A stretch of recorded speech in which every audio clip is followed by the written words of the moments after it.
Hallo liebe Freunde, herzlich willkommen heute hier wieder einmal im Schachdorf Borstendorf.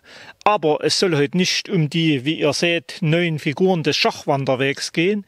Nein, heute geht es um ein ganz anderes Spiel, um das Orgelspiel. Und wenn ihr wissen wollt, was Orgeln mit Borstendorf zu tun haben, na dann bleibt dran. Ich wünsche euch viel Spaß beim Anschauen.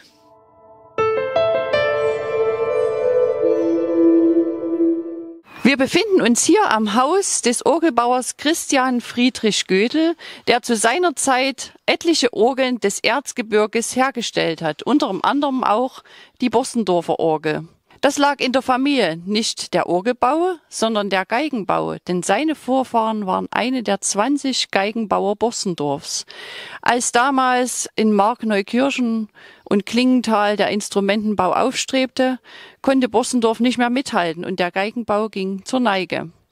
Doch er selbst war fasziniert von Silbermann und seinen bekannten Orgeln. Er las einige Bücher, eignete sich sehr viel an und war selbst dann ein bekannter Orgelbauer.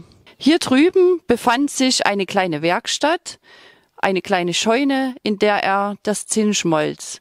Es gibt eine lustige Anekdote, man weiß nicht, ob sie tatsächlich wahr ist. Es hieß immer, er ist mit einem Löffel geschmolzenen Zinn über die Straße gelaufen, aber ob das wirklich tatsächlich wahr ist, weiß heutzutage keiner mehr. Wer ein Originalüberbleibsel von Goethe selbst sehen möchte, der wird fündig in der Kirche. An der Seite der Orgel befindet sich sein eigener Spazierstock. An dem Spazierstock sind Schnitzereien angebracht von dem Herrn Gleitzmann, der auch die Verzierungen an der Orgel geschnitzt hat. Und hierauf ist der Orgelbaumeister selbst an der Seite stehend mit einem Stimmhorn in der Hand zu sehen. Borstendorf hat natürlich nicht nur neue Schachfiguren zu bieten, sondern seit letztem Jahr auch einen Bambini-Wanderweg, der in Zusammenarbeit des Grünhainischen Heimatvereins mit der Gemeinde Grünhainischen entstanden ist. Auf diesem Bambini-Wanderweg gibt es tolle Sachen für Kinder, und zwar einige Erlebnisstationen, unter anderem diese Orgelpfeifen, die symbolisch für das Orgelhaus stehen sollen. Hier können Kinder einmal ausprobieren, wie man denn Töne an einer Orgel entlocken kann.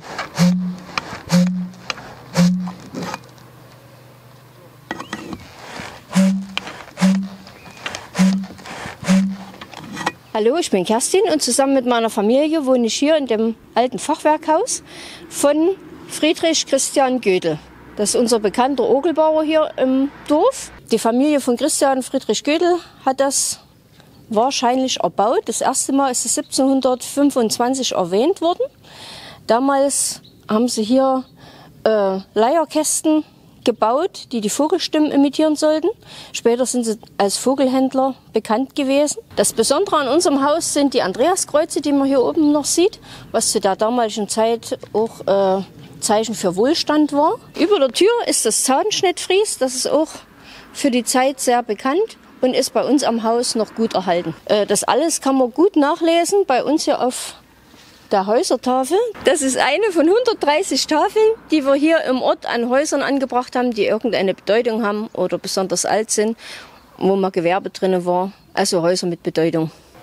Ja, hier stehen wir jetzt am Grab von unserem Orgelbaumeister Gödel. Er ist hier 1873 beerdigt worden und die Inschrift auf seinem Grabstein ist natürlich seinem Werk angemessen. Der Mensch stirbt, sein Werk lebt. Das ist eine ganz wichtige Geschichte, denn auch wenn wir einmal nicht mehr sind, aber unsere Taten werden immer bleiben. Wenn jemand das Grab finden will, hier auf dem alten Friedhof, ist es noch zu sehen. Was wäre ein Film über Christian Friedrich Gödel und seine Orgeln, wenn wir seine Meisterwerke nicht einmal in Augenschein nehmen würden und hören würden? Na, dafür bietet sich zum Beispiel hier die Kirche in Borstendorf selbstverständlich an.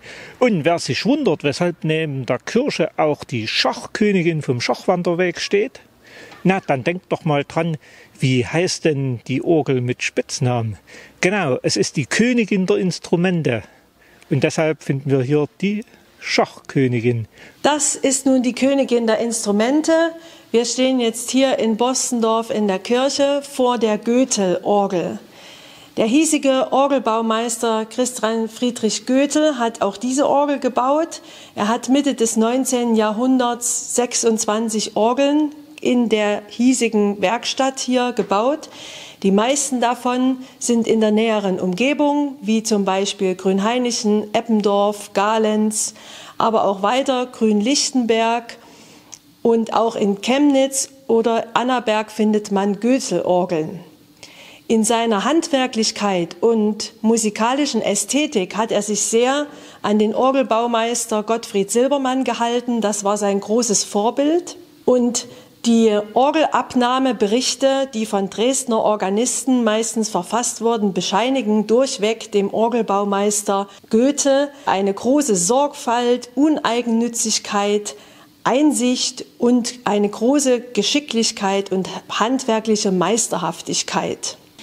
Ein bekannter Dresdner Organist, Christoph Bauer, hat viele Jahre lang die hiesigen Chöre, den Volkschor Borstendorf und den Kirchenchor hier zum traditionellen Weihnachtskonzert an dieser Orgel begleitet und die schönsten Töne aus diesem Instrument herausgekitzelt.